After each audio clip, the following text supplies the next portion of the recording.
সম্মানিত ভাই বন্ধুগণ, আমি স্রষ্টা আছে সেটা প্রমাণ করছি, একবার দুইবার নয়, অসংখ্যবার প্রমাণ করছি। শুধু তাই নয়, স্রষ্টাকে আমি অসংখ্যবার দেখিয়েও দিয়েছি এবং আরো অসংখ্যবার স্রষ্টাকে দেখানোর মতো প্রমাণ আমার কাছে রয়ে গেছে। কিন্তু শুধু যদি স্রষ্টাকে নিয়ে আলোচনা করি তাহলে বাকি আলোচনাগুলো কখন করব? এই কারণে আমি সেগুলো বাদ রেখেছি। কাজে স্রষ্টাকে আমি প্রমাণ করেছি, দেখিয়ে দিয়েছি এবং প্রমাণ করছি, অসংখ্যবার করছি। কাজেই এই পৃথিবীতে এমন কোনো নাস্তিক বর্তমানেও নাই, ভবিষ্যতেও আসবে না যে আমার এই প্রমাণগুলাকে খণ্ডন করবে। কাজে স্রষ্টা আছে 100% প্রমাণিত এবং আমার রাসূল সত্য নবী, আমি সেটাও প্রমাণ করেছি। রাসূলকে আল্লাহ তাআলা মহান মর্যাদা দিয়েছেন, সেটাও প্রমাণ করেছি। রাসূল সাল্লাল্লাহু আলাইহি ওয়াসাল্লামকে আল্লাহ তাআলা সর্বোচ্চ আখলাক চরিত্র দিয়ে আল্লাহ পাক দুনিয়াতে পাঠাইছেন, মহান চরিত্রের অধিকারী করে পাঠাইছেন, আমি সেটাও প্রমাণ করেছি। এখন আমি আলোচনা করব যে নাস্তিকগণ যে আল্লাহ রাব্বুল আলামিনের বিষয়াশয়গুলোর মধ্যে ভুল ধরে সেইগুলো নিয়ে কেমন আশ্চর্য কথাবার্তা। নাস্তিকগণ আল্লাহ তাআলার বিধিনিষেধের মধ্যে ভুল ধরে।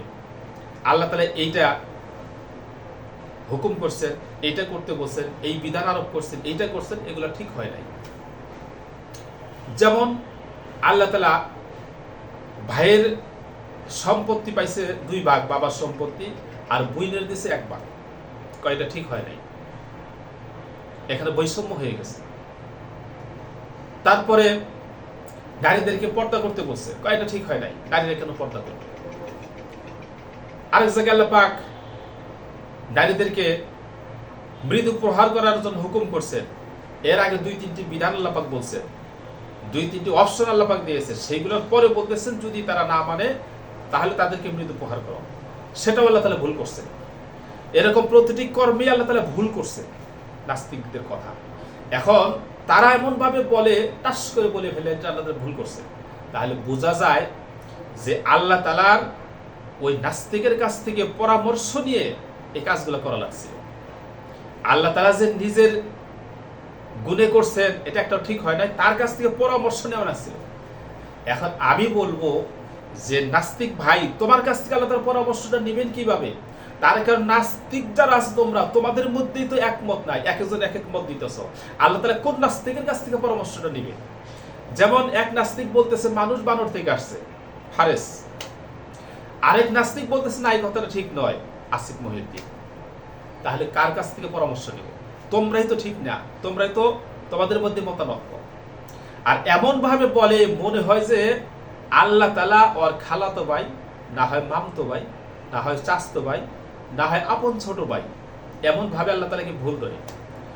আমি বলতে চাই এই সকল নাস্তিকদের মাথার মধ্যে যদি বিন্দু পরিমাণে জ্ঞান, বুদ্ধি, আকল থাকতো, আল্লাহ তাআলাকে এইভাবে তারা ভুল ধরতে পারে? তুমি কারে ভুল ধরতেছ? সে কে?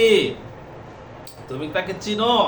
আসমান বানাইছেন যিনি, জমিন বানাইছেন যিনি, চাঁদ, সূরজ, সাগর, সমুদ্র, জীব জানোয়ার, পশু পাখি, গাছপালা, বৃক্ষরাজি, তরু লতা, আগুন, পানি, মাটি, বাতাস, জিন, ইনসান, ফেরেশতা, জান্নাত এবং জাহান্নাম, সবকিছুকে যিনি সৃষ্টি করেছেন, সবকিছু যিনি পরিচালক, সবকিছু যিনি মালিক, তিনি হলেন আল্লাহ।